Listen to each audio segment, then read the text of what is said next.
Once upon a time, in a small village nestled by a serene forest, there lived a boy named Arjun. He was kind-hearted and hard-working, but had a habit that made him deeply unhappy. He constantly compared himself to others. Guided by a wise monk in a tranquil garden, he learns the importance of embracing his own unique strengths, ultimately discovering his value and potential through storytelling. When he saw his friend Ravi excelling in sports, Arjun thought, "Why am I not as strong and fast as him?" When he watched his classmate Meera painting beautiful pictures, he sighed, "I wish I had her talent." These thoughts clouded his mind, making him doubt his own worth.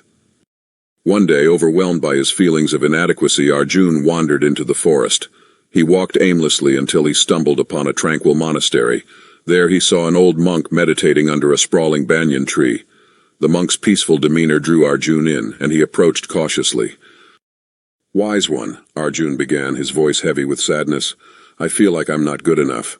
Everyone around me is better at something, and I feel small in comparison." The monk opened his eyes, gazing at Arjun with warmth. After a moment of silence, he spoke, "Come with me, child."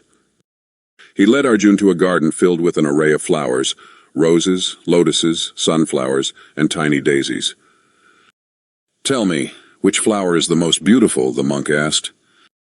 Arjun looked around and replied, "Each flower is beautiful in its own way. The rose is vibrant, the lotus is serene, the sunflower is cheerful, and even the small daisy has a charm." The monk smiled. "Exactly. They do not compete with one another. They simply bloom to the best of their ability. Just like these flowers, you have your own strengths. Comparing yourself to others is like asking a daisy to be a rose. It's unfair to yourself and diminishes the beauty of what you truly are." Arjun pondered over the monk's words. He realized that he had been so focused on others' talents that he had overlooked his own. "But what if I'm not special like them?" The monk chuckled softly. "Child, a river does not stop flowing because it isn't as tall as a mountain.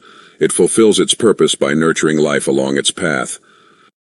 Arjun felt a weight lift from his heart. For the first time, he saw himself not as someone lacking, but as someone with untapped potential. He thanked the monk and returned home with a newfound determination. From that day on, Arjun focused on nurturing his own strengths and passions. He discovered a talent for storytelling, enchanting his village with tales of adventure and wisdom. Though he admired others' abilities, he no longer compared himself to them.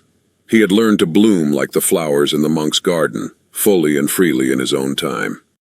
And so Arjun found peace and happiness, not in being like someone else, but in being truly himself.